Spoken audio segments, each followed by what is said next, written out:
Welcome to another episode of RTP Wrestling. I'm your host, RTP and ANTNHD, and next to me, my boy, RTP John. John, how you doing, my brother?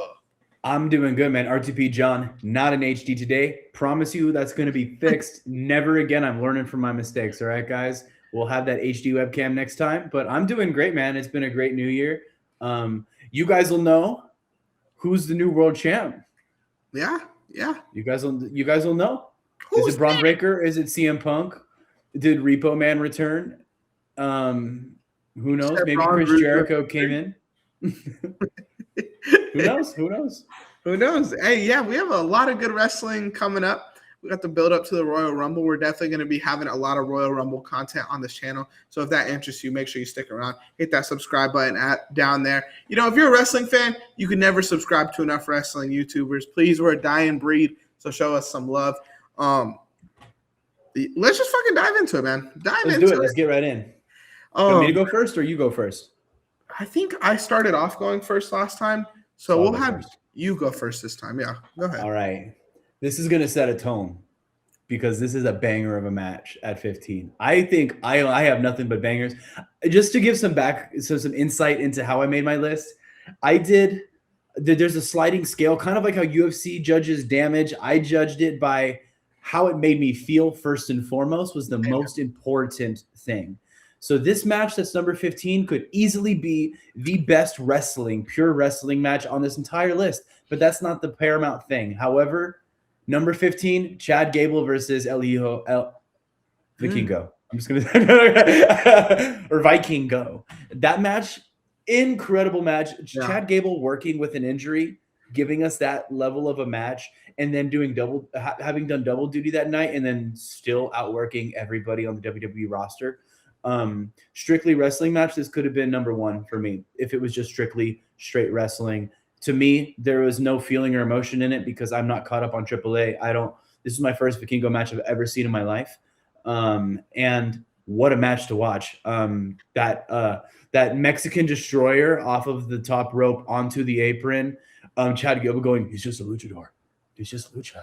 You know, like that was incredible. I am so pleased with that match. What a treat. That was a great match. I agree with you, man. That match did not make my list, unfortunately, but that is an entertaining match to say the least. And I also very much agree with your scale. You know, wrestling isn't football or basketball. It's not about the entertainment of watching a team win. It's about the feeling. You know, it's all about the feeling. The feeling matters more than anything, more than the in-ring quality. And something you kind of touched on without really saying, I think one thing about wrestling that matters so much is the parody of it. Like when we talked about this with the Usos versus AJ Styles and Dragon Lee. When you don't know who's going to win, it makes the match so much funner. That's the secret sauce. That's the sauce, you know? When it's like, oh, okay, well, we know who's going to win this match. That was the fun of Roman. Like, who's going to beat Roman? Who's going to do it? And every time they get your hopes up just to crush your dreams until it eventually happens.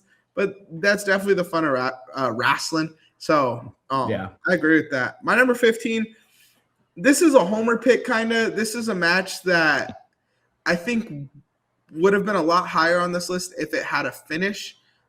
It's not from WWE. It's not from AEW. It's actually a TNA match, and it's Javon Evans versus Leon Slater. I just felt like using my 15 as a way to kind of show love to a match that I was enjoying so much.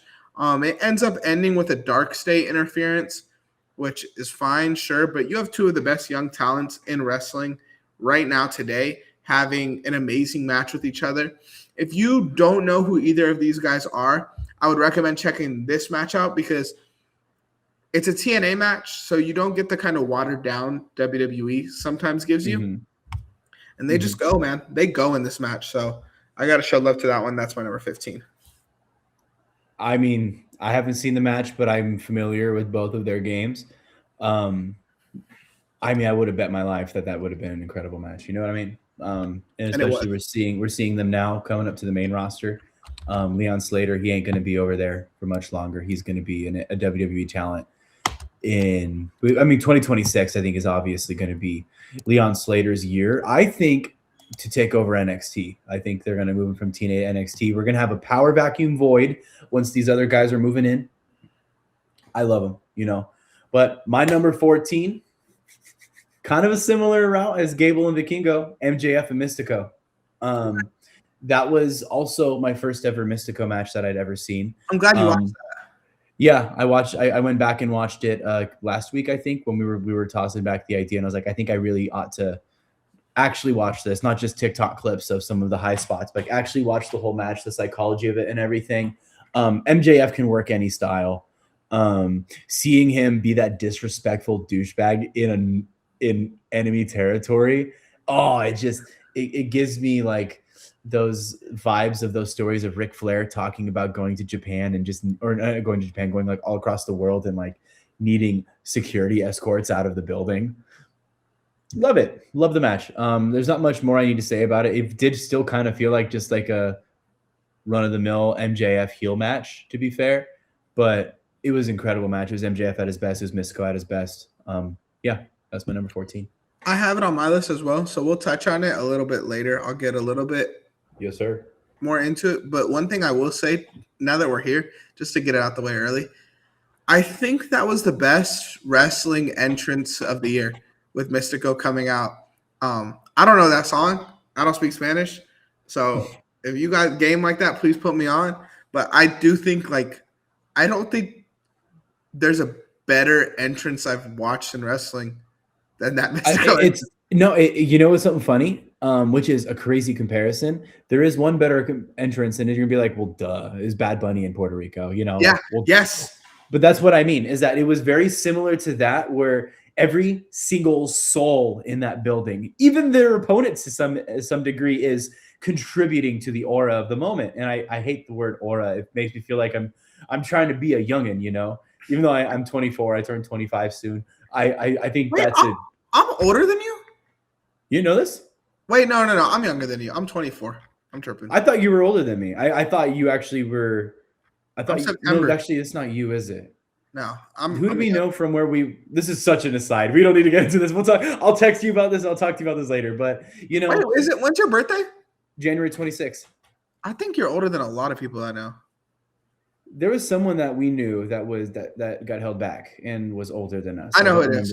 I know who it is. We'll talk. Tell me later. I was like, there's someone that's scratching my brain, but you'll tell me later. It's initials MVR. Yeah.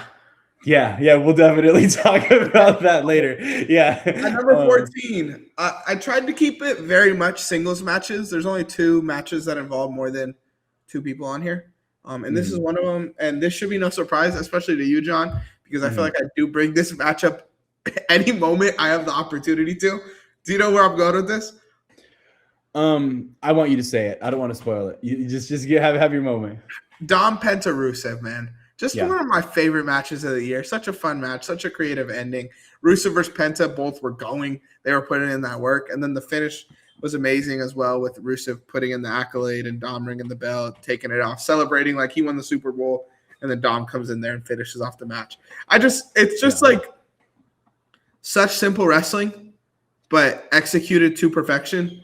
Not every match has to have 10 finishers with kick out. Some matches can be this simple and this good and this quick. It was everything it had to be and some. So yeah, it was definitely a fan. Not on my list, unfortunately, not on my list, because I did know you were going to put this on your list. I didn't ask you. I knew. I was like, you mentioned this so many times, and we like our triple threat matches. But I wanted to stick more towards singles matches. There are a few non-singles matches in here, but I wanted to stick more towards that. And also, if I just was like, yeah, me too, you know, it's less interesting conversation. Yeah. But incredible match. I did go back and watch it and almost put it on my list, but I was like, you know, let's just try to think of some matches that I know you probably wouldn't put on your list too. That was another factor, is that there's some things. This is really like a 20 long list for me, because there's like 5 that I didn't put that I agree with for you. Okay. Respect. Incredible match. I went back and watched it. I loved it. I still got confused. Like, even though I knew that Dom was going to ring the bell, the timing is baked in so well that it purposefully throws your attention at the right moment. I loved it. I was like, oh, wait, oh my God, duh. I watched the match knowing the finish and knowing how Dom was going to fuck with it. And then it still got me. I don't That's know. good Dom's a wrestling. masterful heel. He's a masterful wrestler. I hope he heals soon because he's injured. As of this video, he's still injured with that shoulder injury that his deadbeat dad gave him. Fucking bitch. I know, dude. When I went to Survivor Series in San Diego, it was so funny because we saw Rey Mysterio walk by his hotel. And like we're obviously in San Diego, so everyone's geeking out. And then my homie is standing behind me and he yells, "He's a fucking deadbeat." And I started dying laughing. Like, bro, everyone is geeking, having a good time. And my homie was just the ultimate hater in that moment. I'm gonna ruin this guy's night. Unironically, as a wrestler, I guarantee if he goes, "That's money, that's dollars, that's money, that's dollars." Hear that? That's good. That's money, that's dollars. It's a check. I love that. That's good. I mean, I bet you Ray never would have thought that at 50 years old he would be in one of the hottest angles in wrestling. That you can have Ray versus Dom anytime. Yeah, and that's money. You know, I think that's good job security right there too. And I wish I was there to see Ray's face. He did, but he was unmasked, wasn't he at the time too? Unmasked, which was cool too. He's freaking harassing the guy. He's completely out of his. Yeah, just not in character, not even a wrestler. I was like real Rey Mysterio, whatever his real name is. Fucking just chilling. Oh, just where are you at with number 13? 13. Let's see here. Kevin Owens versus Cody Rhodes. Okay. I don't know. After finding out this match aged for me, I felt something when I watched this match again recently, knowing that Kevin Owens' neck was broken. And then he took that Alabama slam right through the ladders on the thing. You know, I love the Wing Beagle coming into it. I think Kevin Owens did some of his best work with a broken freaking neck, a lot like Kurt Angle, you know? Yeah. But like, blows my mind. I rewatched this match and people this was like during peak Cody Rhodes hate. They really wanted him to lose. Yeah. Really, really wanted him to lose. This era of wrestling is going to age incredibly well. This is going to be like us watching John Cena stuff now and being like, why is everyone booing John Cena? This is ridiculous. Like when you watch it back now, you kind of cringe because you're like, man, I really treated this time with such disrespect for one of the best to ever do it. I don't feel like that because that's the fun of wrestling. But also, like, I don't regret it. But like, I also still kind of feel like a piece of shit. But also, that contributes to the current moment too. But embracing that and then hugging. This is LeBron. This is what you're supposed to do. That's true. That's true. Like when LeBron claps his freaking chalk in the air and it goes everywhere, and you're like, some worker getting paid minimum wages to go clean up that fucking mess, and you're a billionaire. Like, dude, stop. You know, I get it, but like, leave. But you know, I don't know. I do think to myself, I'm like, man, we had no idea, how much we would cherish these moments at that time, you know. And I think it's the same thing with Kevin Owens and Cody Rhodes.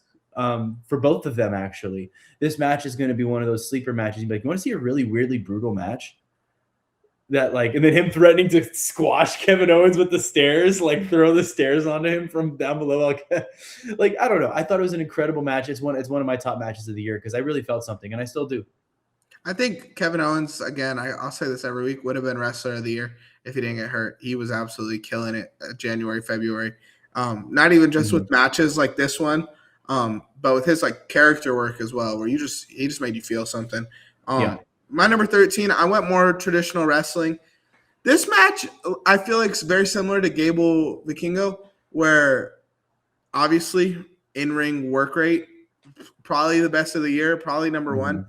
But there's just no parity in this match, and that's Hangman versus Kyle Fletcher.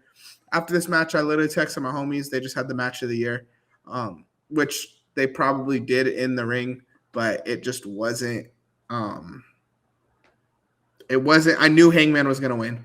You know, there was no parity behind this at all. Kyle Fletcher had no chance of beating Hangman. I think this was Hangman's first defense too. So it was cool. I enjoyed it. Amazing match. Once again, I could watch these guys wrestle forever. I would love to see this match again in a year or two when I feel like Fletcher's ready to take the title. But as of this year, number 13. I love that entry. I didn't put it there for exactly the same reason you said. I don't think anybody knew that.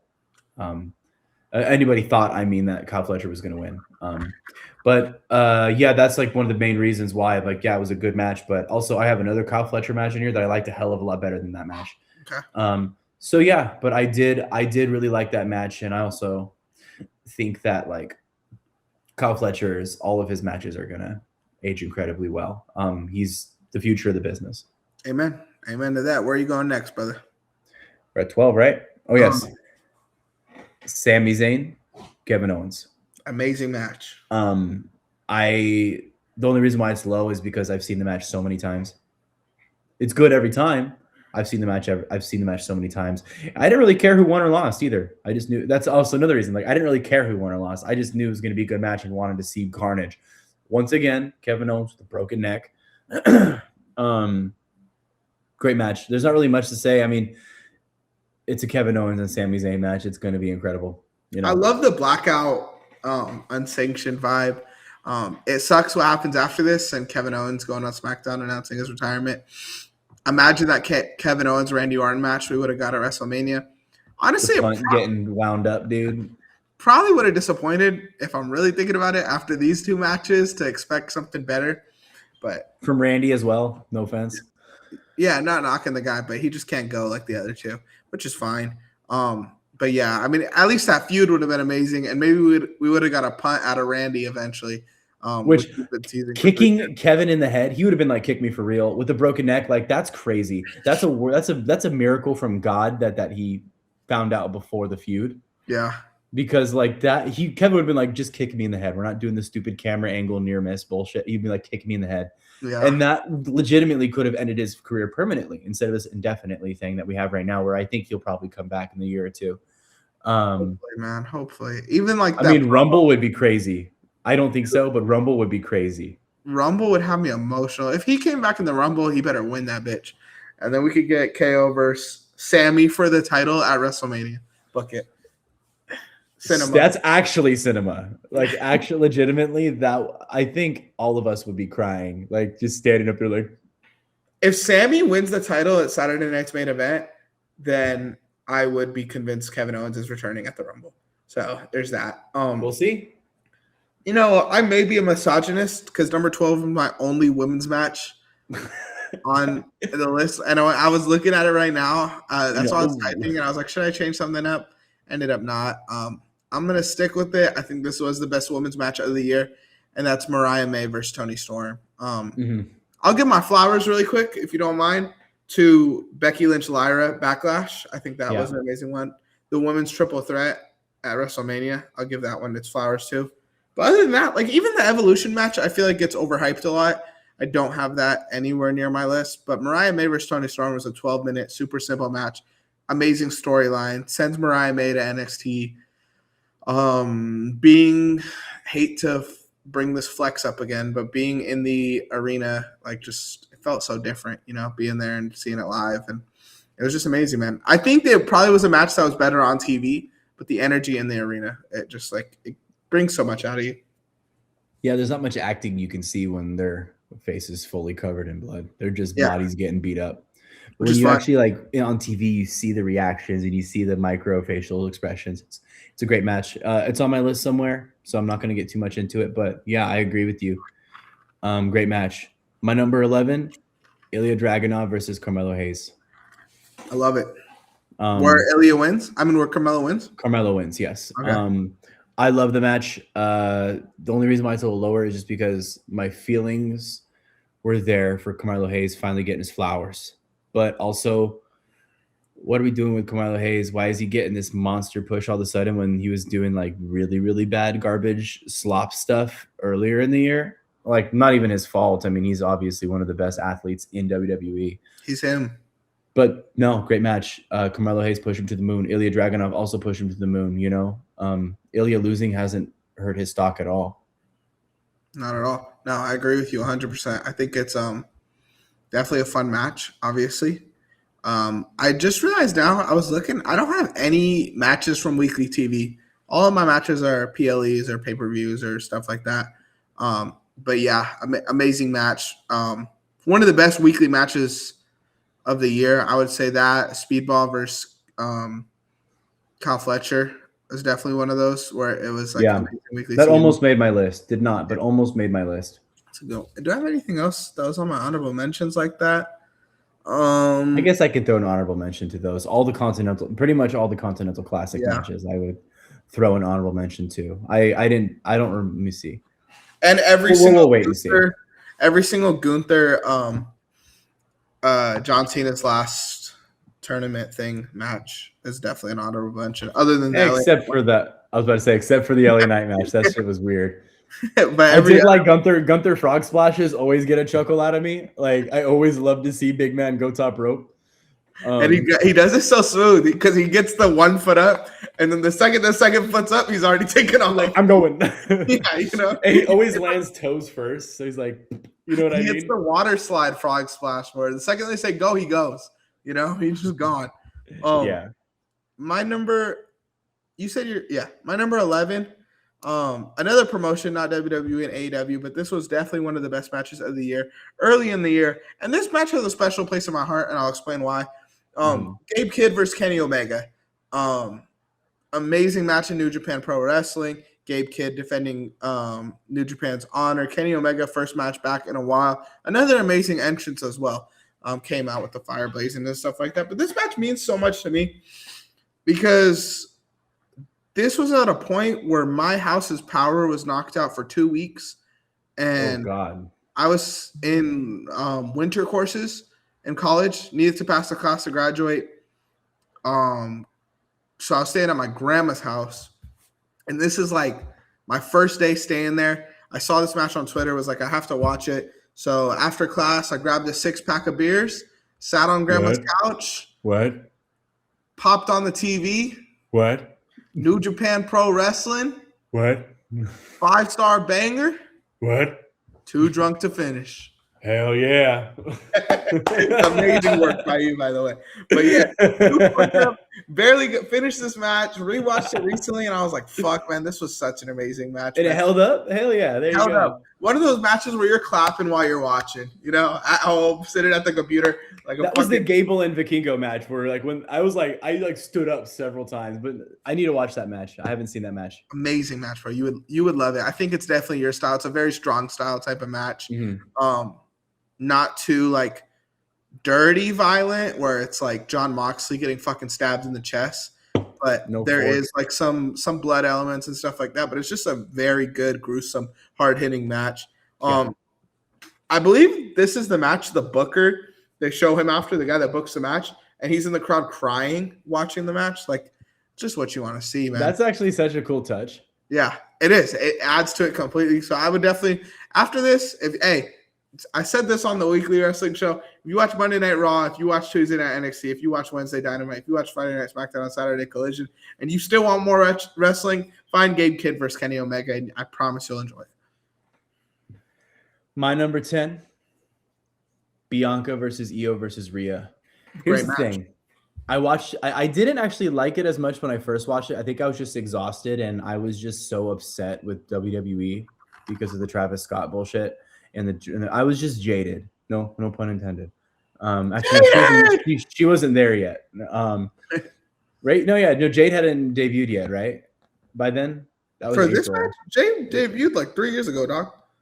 No, I mean like where she was like in the title picture. She was not in the title picture. She was beefing with Naomi at this time. That's what it was. Okay. Yeah. Debut. She's been around for a bit. I don't know what I'm talking about. But yeah, Bianca versus Io versus Rhea. Great match. Rewatched it again recently. I think their triple threat match, being a similar finish to the I can't remember the other one, but the Roman Reigns. Yeah, the Roman Reigns and the similar finish. I don't even care. It was great. And yeah, they worked, you know, and there's no way that Bianca Belair's broken finger from April of last year is still affecting her to not be wrestling today. They're waiting for the right timing, and I'm all fine with that. Also, maybe she's taking some time off. Who cares? Everyone deserves a vacation. And honestly, if there's any time to go, it's delivering one of the best women's – actually, I'll revise – the best women's triple threat match ever. And like going away for a little bit, coming back at the Rumble, even Bianca winning it, you know what I mean? Like that would be sick. I don't know. Or maybe almost winning it, going to the chamber. I don't know. But thought it was a great match. Thought it was one of the best of the year in my top 10. The best women's triple threat match ever. Did you watch Monday Night Raw last week? Did you? I forgot. You know the disrespect I'm showing to Nikki Bella. You're right. Did you watch Tiffany Stratton, Jade Cargill, Nia Jax, Yeah, I forgot. John Cena's ex-wife wasn't in the match, so I'm not. It couldn't have been the best women's triple threat match ever. But no, I agree. That definitely was the best women's triple threat match ever. I think it was better than the men's triple threat match at WrestleMania. Amazing match, all in all. My number 10, this is where I had Kevin Owens versus Cody Rhodes. This was a match that, when I thought about this list, this match popped in my head right away. I thought this match was going to be a lot higher than it ended up finishing. But it's just cool to see a singles ladder match in 2025. You know, I feel like we rarely ever get those. This match was gruesome. This storyline was amazing. It was a lot like the Drew Cody storyline right now, but it didn't feel as dragged out because Kevin Owens was doing such amazing work the whole time, not just in the last week. So yeah, I mean, I definitely enjoyed this. The cool touch for me was Sami Zayn being there, and he doesn't know who to side with and who to check on, and this obviously leads to the KO versus Sami match. But I definitely think Kevin Owens was doing some of his best work, probably his best work of his career in this feud. He's been doing his best career work for the past like 2-3 years. He was on a tear, and it sucks. Really, really sucks. Like genuinely emotionally affects me a little bit when I think about it a little too much. Him and Adam Cole, man. Yeah, both of them, like generational talents just getting taken out, and it just shows you maybe this whole like old heads, old guard going, these guys are wrestling, they don't even work the schedules we used to. Well, you have people like Kevin Owens and Adam Cole that like really would have benefited from taking it easy and had longer careers. We'd have them here longer, but you know, it's just money on the table that you leave when you work them that hard, you know, and it doesn't make a difference. The live shows are cool, but you'll need to be doing 3 a week, you know? So I think Kevin Owens, he's going to deserve all the flowers that he gets. And I hope he gets a title, gets real gold if he ever comes back. Not to be too off track, but I do think live shows would be cool if a lot of it was NXT talent just to get him the reps. Yeah. Like why aren't we doing that? And then you sprinkle in like, okay, we're going to have Cody Rhodes at this main event. We'll have like one guy, you know, and then you're just going to watch exhibition wrestling. I think that's the opportunity to do that. But yeah, marketing exhibition wrestling as your live shows in general would be sick. Like having NXT guys take on world champs weekly. Only time you can come see it is at the live shows. You know, that's great. And then you could even start referencing live shows more often on live TV. Yeah. You know, and be like, yo, you know what happened last time on the live show? I had your ass, you know? You know, like that would be cool stuff, you know? Like if Trick Williams came in here saying, hey, Sammy, look at that. And it's like the archival footage of a phone camera. Trick Williams beating Sammy in Europe 2 years ago. That'd be cool. You know what I mean? I think it would make for better TV, even being off air. What's your number 9? Number 9, Kenny Omega Takeshita.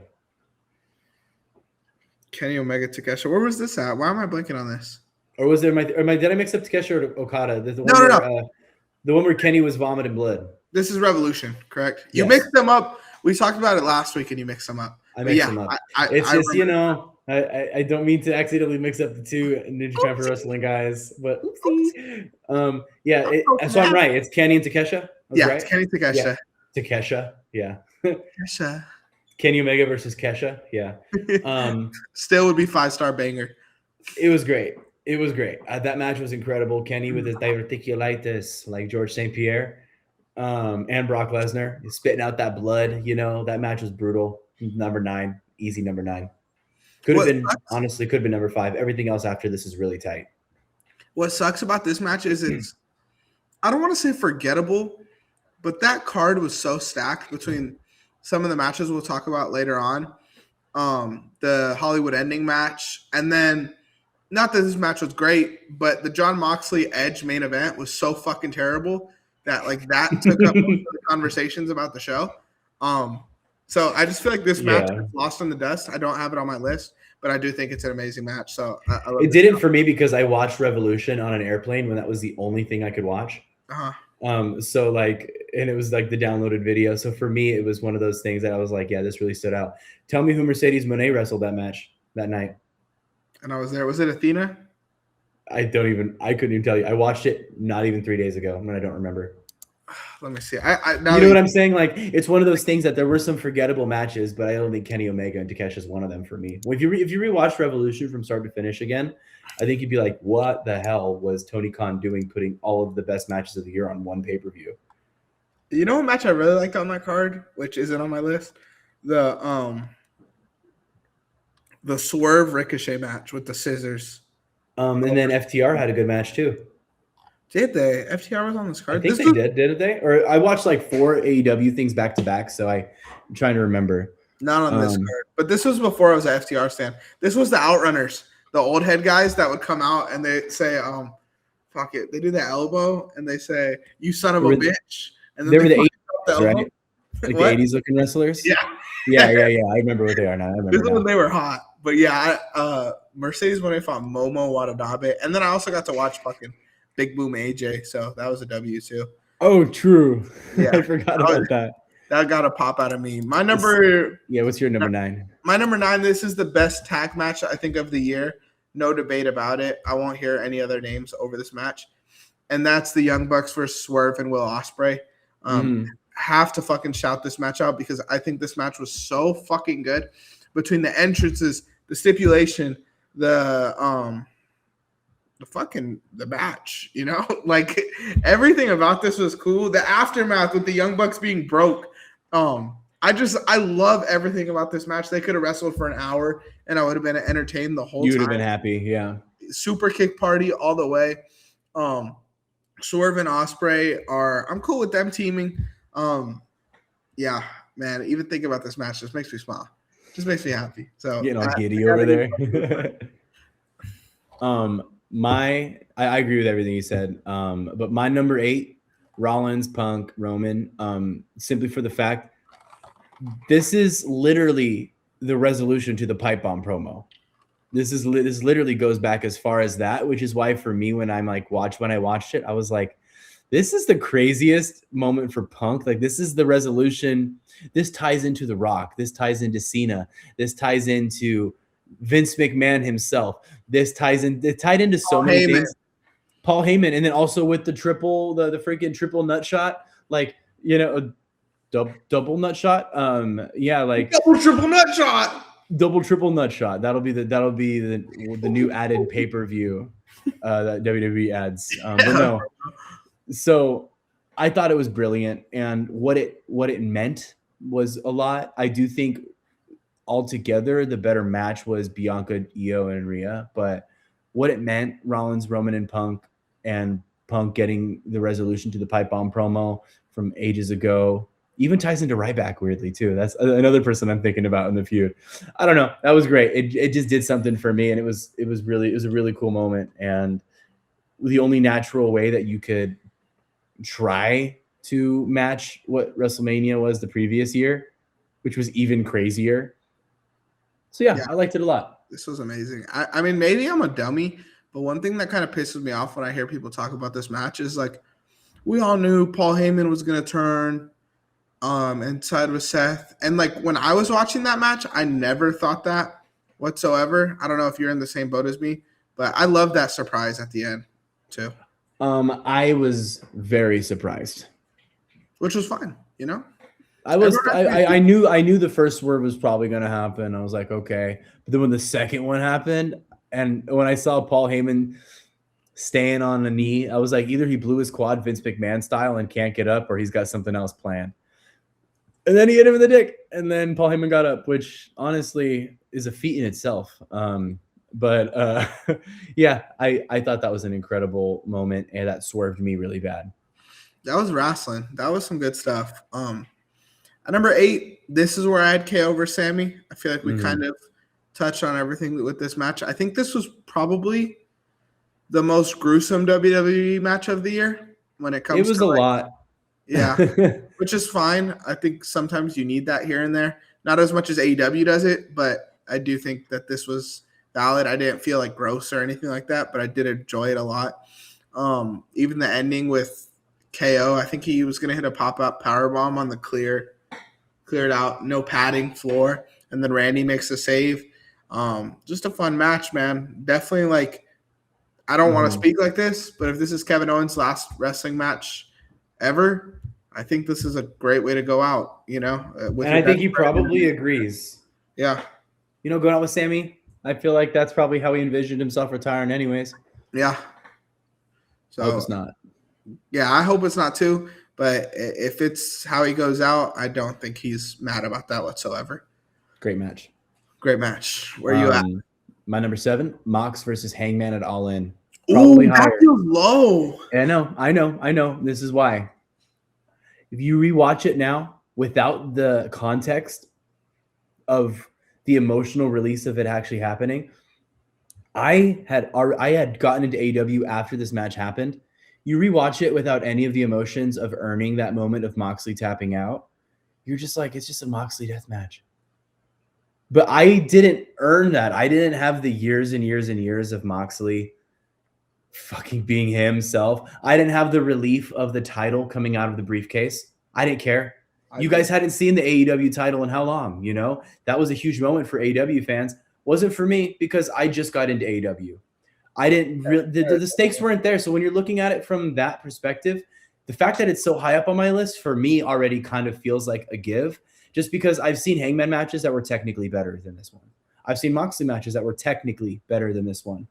And the emotional moment of Mox tapping out was real cool, and seeing someone hanging by a chain was really sick, but I didn't feel it as deeply. I just didn't, because I wasn't in the product. I wasn't in the stories. I wasn't invested. So rewatching it just doesn't hit the same as it probably does for you, even still rewatching it now, Yeah, I mean, I think my instant disagreement was the first thing you said when we started this episode, when you said the initial feeling of how you felt in the moment. Mm-hmm. How I felt in that moment was fucking like, wrestling can't get better than this. But with that context and you not watching it live, I agree with everything you said. I could see that. I do think this match was a little much as far as the death match stuff. And I don't like a lot of that shit. I got to look away at a lot of that shit. But I think a great match and a great finish and a great, probably the best storyline of the year. I think bar none. I don't think it's really close either. So I know it's on your list too, so save some stuff to think about it. Say about it. No, it's up there on my list. Yeah. But my number 7, I think this was a very good wrestling match, and I think as far as bell-to-bell wrestling matches go, you could argue that this is the best wrestling work of the year. Cena versus Cody at SummerSlam. This was my number 1 John Cena match of the year when we did our list not too long ago. I think there was just so many cool spots with the elevation when he's holding him. And then the Brock Lesnar return, I feel it kind of taints a lot of it and taints the memory of it because we know what happens after that.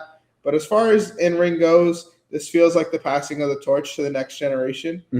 It just sucks that the after of this is we don't get much from Cody and we don't get much from Cena either. I mean, it was WrestlePalooza straight to Brock. So yeah. I mean, number 7, baby. Only reason why that's not on my list was because of the Brock stuff. Fair. This just pisses me off too much. I get annoyed too bad. Like the Travis Scott of it all. Like it just pisses me off too bad. But I agree with everything you said. We touched on it when we watched it. I only have one singles match on here. That's a Cena match, and it's not the Cody ones. You could probably guess what the but like we'll get there. You didn't want too much Brock. It's the Brock Lesnar match, actually. Yeah, I didn't want to mention Brock twice. The Brock Lesnar and Cena at WrestlePalooza was the best match of 2020. It's the R-Truth match. Cinema. Ron Killings, thank you very much. My bad. My ball knowledge. What's your number 6? Kyle Fletcher and Will Ospreay cage match. I rewatched that one with my brother who doesn't watch AEW. I fucking hate you.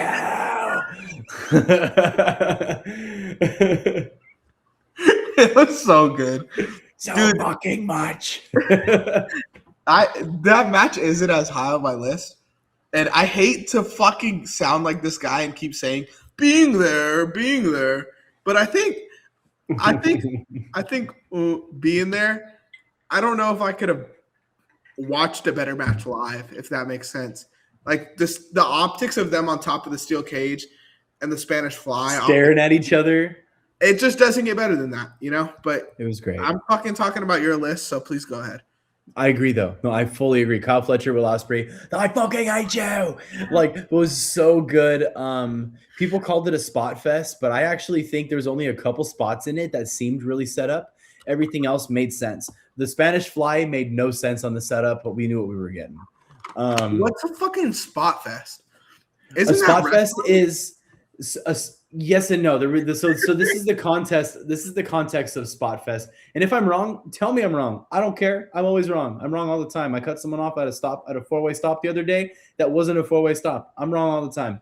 Okay, but a spot fest, from my understanding, is this.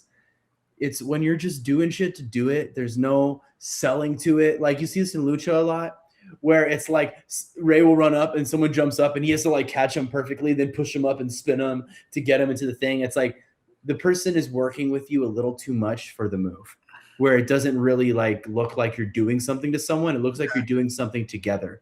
So the Spanish Fly, they literally were holding on to each other, talking, getting their foot set up, and then they jumped. So it looked like a stunt rather than it being a fight. But it's hard to do that safely. Like if I'm punching you, and then I got to grab you and then just go straight into a 2-story drop to your face. Do you think people think that was a bad moment? No. So but, I don't understand. But pure wrestlers get upset about it because they're like, it was just a spot fest. People that don't like AEW don't like the match. The only times I agree with people saying spot fest, and even that, like I kind of understand it a little more now, is when people hate on Orange Cassidy, because I do think that's what his matches are. But at this point, like that's a gimmick. It's funny. Like, what are you gonna fucking do about it? You know? Okay, so the stupid holiday bash that was on SmackDown was a spot fest too. Every single Santino Marella match is a spot fest too. Then by that thing, so like it's one of those things that's like it's wrestling, not wrestling. You know? Yeah. So I think just let it be fun. Let it be fun. It's like, not my thing, but kids love it. You know? When Big Show threw Mark Henry and they fucking broke the ring, you're not gonna be like, oh, that's a spot fest. I didn't like that. Like, no, it's fucking fun, bro. You're watching the spot fest. Not watching. They use it wrong. You're watching wrestling. Yes, you know, it's entertainment. Enjoy it, bro. It's fucking entertainment. People complain too much. That's how I feel. Like it's just not that deep to not enjoy. You know, that was the only moment in the entire match though where I was like, that didn't seem like a fight. That seemed like two dudes trying not to die and they wanted to do something. But I don't care. I've never seen a Spanish Fly off the top of the cage, and they walked away from it and finished their match. Like, that's what more can you want from them? You know what I mean? That's not a knock to them.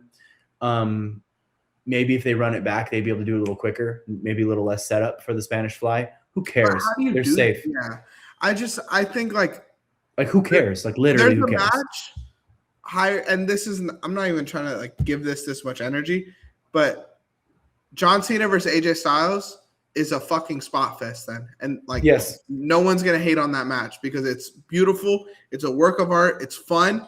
That's what wrestling should be. So I think I like spot fest. The only thing I don't like is, let's say it's like a Seth Rollins stomp or like a Canadian destroyer and they're getting up and they like stay like this.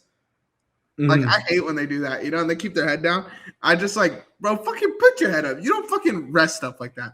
But anyway, my number 6. Yes. I fucking hate you. No, my number 6. This is Punk Gunther. I think this match was really slow, but it told a beautiful story.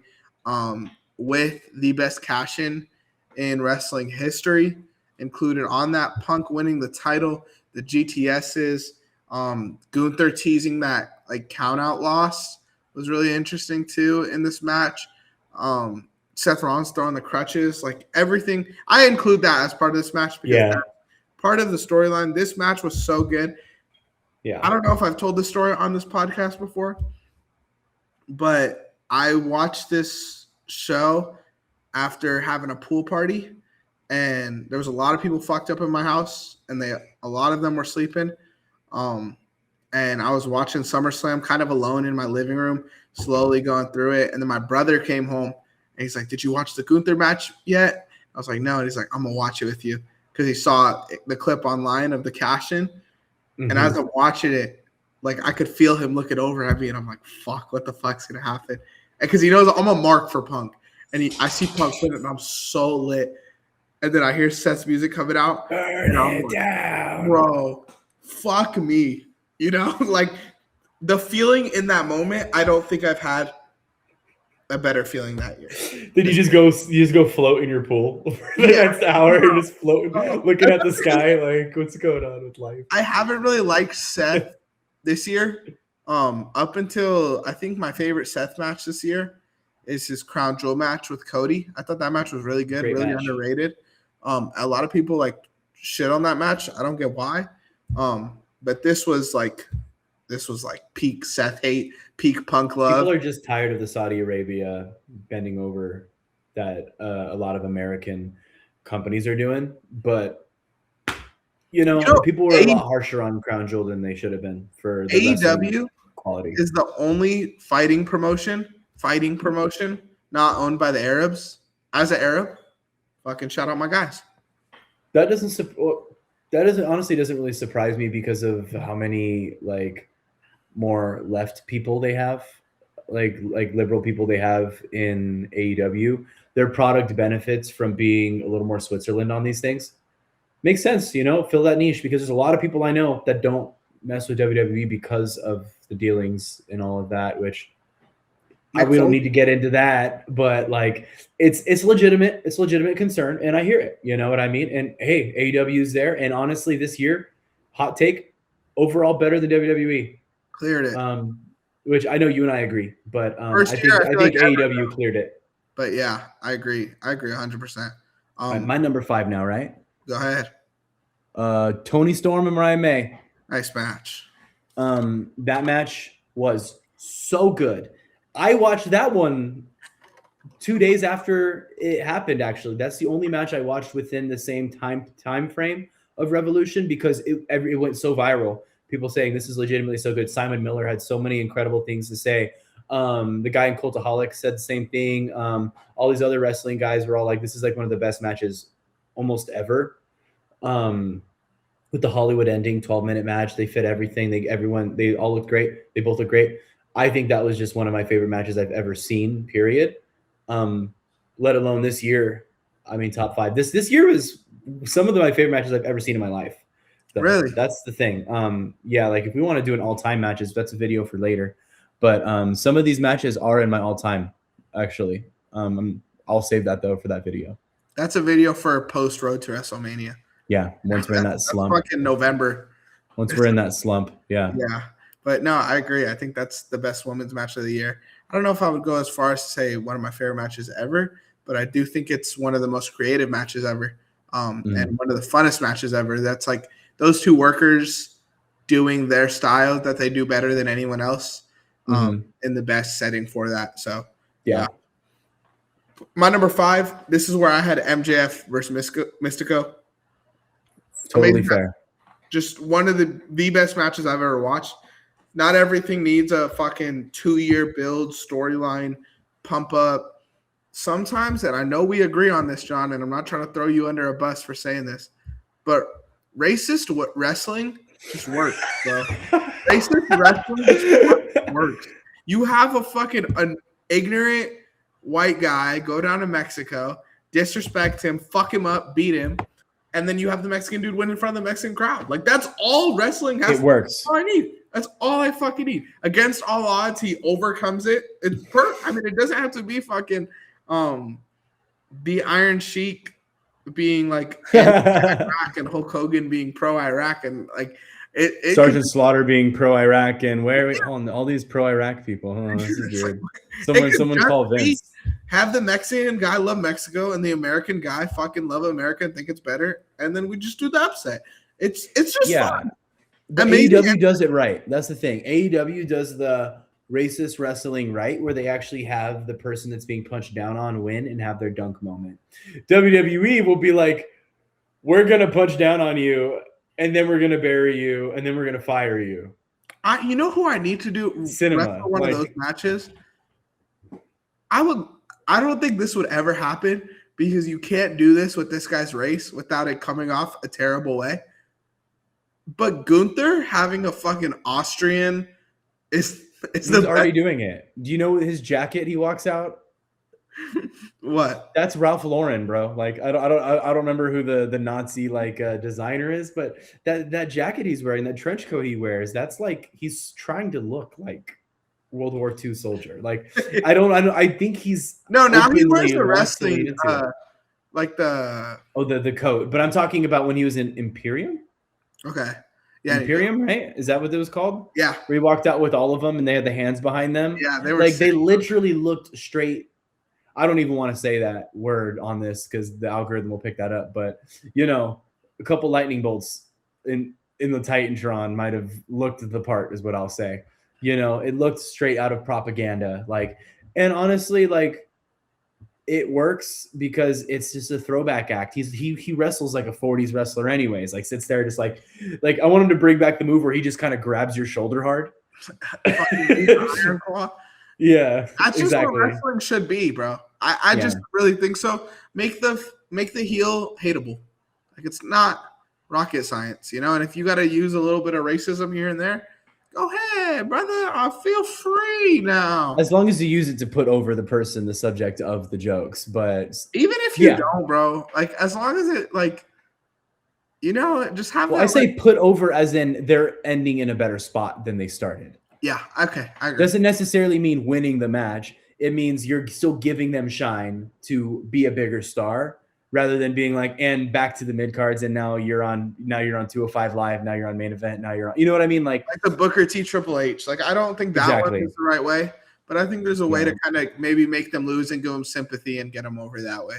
That's how El Grande Americano is now too. He lost a bunch and he's still like one of the most over luchadors ever. One of the greatest luchadors of all time. If you still ask is. me. I mean, it's a lot of his older work that I enjoy personally, like the stuff from like the 90s. You just can't find it on YouTube anymore. You really got to know a guy with the tape. But hey, if you want to let me watch the tape that you found at the public records and libraries, I would appreciate that. But yeah, because I'm kind of a historian. We can digitize it though too if you want. But I wouldn't, honestly, just because I know how people react to him now and they like claim AI and like. But no, he's just real wrestling. Where are you at? What's your number 4 looking like? The elimination chamber match. Fair. Nothing. Like look. First of all, there's 3 reasons. 3 reasons. Punk versus Cena again. First time they touched since. First time they locked up. There we go. Better words. First time they locked up since their previous feud. Then you got. Seth coming in and screwing over Punk, and then Cena pulling the ankle and STFing him till he passed out, and then doing it the good way too, where he cinches the arm and we're like, yeah, man, do that. And then the heel turn. Ruined wrestling.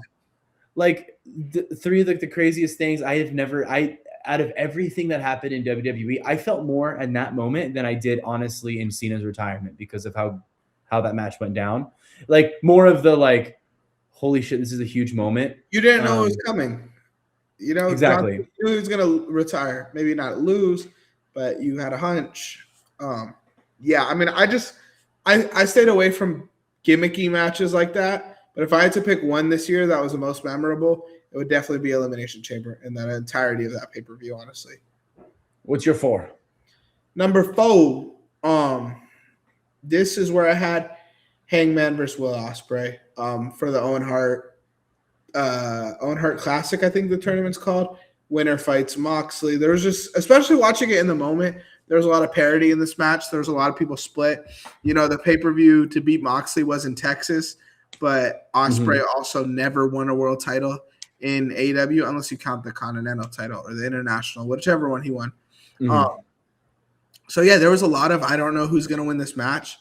A lot of amazing moves. The buckshot lariat, when landed on a dude like Ospreay, just there's probably no move that looks prettier than that.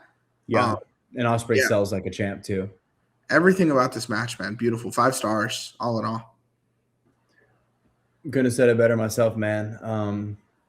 Number 3, Punk versus Gunther. Amazing match. This match was insane. I was one of the people that didn't believe that Seth was really injured, but I didn't care. I was like, I wasn't trying to be like, oh, I told you. I was like, this is great. This is happening. This is for the kids in the audience. This is, you know what I mean? And the burn it down happened.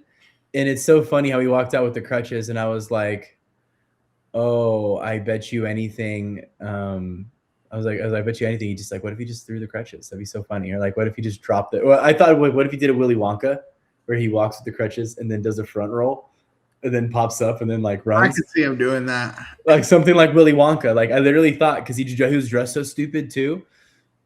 I don't know. That was great. And then the fact that it was karma for Punk's bullshit from the previous year when he like, not his bullshit. He was totally right doing it. But when he swept Drew's leg, was it Drew?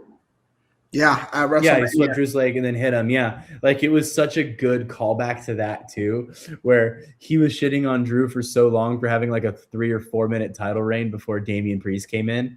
It was Priest. That's so man, how far he's come, in a bad way. But Punk versus Gunther, number 3. I think it's a solid number 3 for me.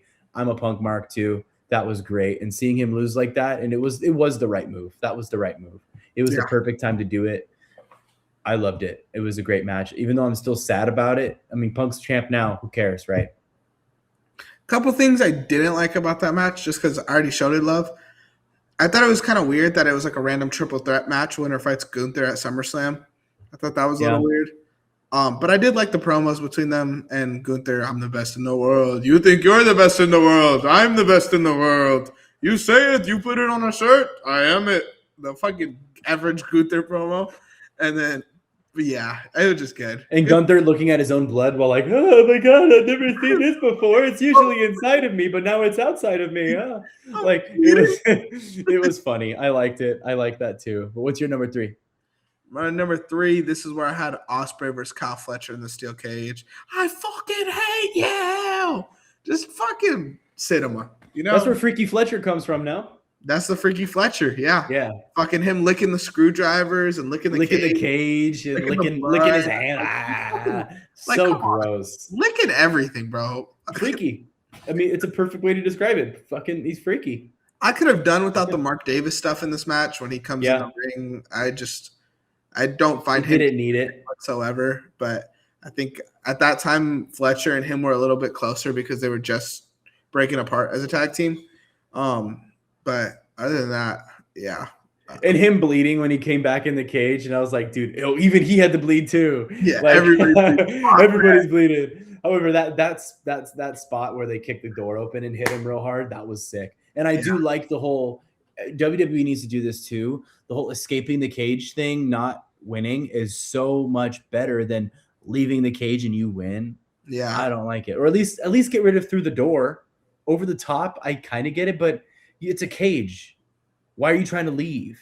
The whole point, especially with Hell in a Cell kind of dying, the whole point should be beat your opponent in the cage. Or vice versa, just get rid of steel cage and only do Hell in a Cell. Yeah. You know what I mean? Like, just get rid of it. Like, I don't know. I think AEW does cage matches like that. Not Hell in a Cell, but cage matches specifically. AEW's format is way better. Because I'm not sitting there going, oh, what if someone comes and beats up the refs and opens up the door and drags them out? Like for a heel, those stipulations are good, but I don't think we need to be doing that. If you're doing a steel cage match, you're trying to have a cheating loss, then why are we doing the cage match? You're getting lost in the sauce, Yeah. I don't know. I agree. My number 2, Sammy versus Ilya. Wow. I was not expecting a weekly show match to be number 2. I'm telling you, dude. I popped so hard when Ilya Dragunov came back and then won. I was like, what? I was like, the NXT guys are finally here. We say it all the time. The old guard goes. This match was so good. And also told a story. And it was pure competition. It was a slice of AEW that just felt so fresh in WWE. This match stands alone. Put it against any of these matches. The only one that even kind of comes close to me wrestling wise is Gable and Vikingo. You know what I mean? Like when it comes to just those straight graps, I think this deserves the top spot. Ilya Dragunov coming back after injury with all of that rust, completely blowing everybody else out of the water. Ilya versus Gable is the only thing I think would have topped this for me. But yeah, no, this match is my second favorite match of the year. Sammy losing this was such a good move and such a right call. and Ilya being champ, and then losing it to Carmelo Hayes. Like the U.S. title lineage, especially with the shine of John Cena and the U.S. Open title memories fresh in our brain with all of those vignettes they put of Cena. I loved it. I love the match. That's my second favorite match. I don't know. It was great. Oh, that was a surprise, and I'm not mad at it. This is your Dom Pence or Rusev. Yeah, where maybe it doesn't need to be, but like for me, it is. It was just, and it started a trend of you're seeing more of these style matches, and this was really like the kind of beginning of that. Sammy had some good matches with people. I say that as if it wasn't some of the best matches in SmackDown, but Sammy versus Ilya was the start of excellence. Definitely, I agree. Despite what people think, SmackDown was one of the best shows of the year. It really was. It just kind of started shitting the bed a little later, but it's all right. My number 2, this is where I had Hangman versus Mox. Fair enough. Think this was everything it had to be. Tony Khan knew exactly what the assignment was, and he killed it. Only knock is Swerve helping him out, but man, this. Felt like Cody beating Roman. That was the levels. That's the levels we were at for this match, and it did not disappoint. The title coming out of the briefcase hit for me personally. It was a cool moment for sure. And as a guy who didn't really like Hangman until this build, it got him over for me, man. I was always a Swerve guy, still am, but yeah, I'm definitely a Hangman supporter now because of this feud, and this felt like they made their white meat babyface. This is their John Cena now. This is Hangman. It just you got to have a guy like that, and that's what he is. Fair enough. Don't be like me. Get into AEW now so you can actually like really live these moments. I mean, I don't want to waste my life regretting anything when it comes to professional wrestling and watching it. I'm just going to move forward, being a fan, and hopefully I'll have a moment as big as this down the line with AEW. I missed the bus. That's okay. Every All-In has a moment like this between Daniel Bryan. I'm trying to remember what was the in-between years of that.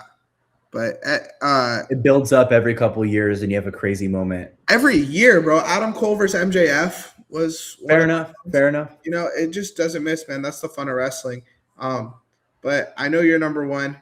That's also my number 1. So please go ahead. Is it? Okay, good. We can talk about this. By the way, guys, we did not talk about this, and I know you're about to say Cena versus AJ as your number 1. Yes, that's sir. My number 1 match. That's Anthony's number 1 match here.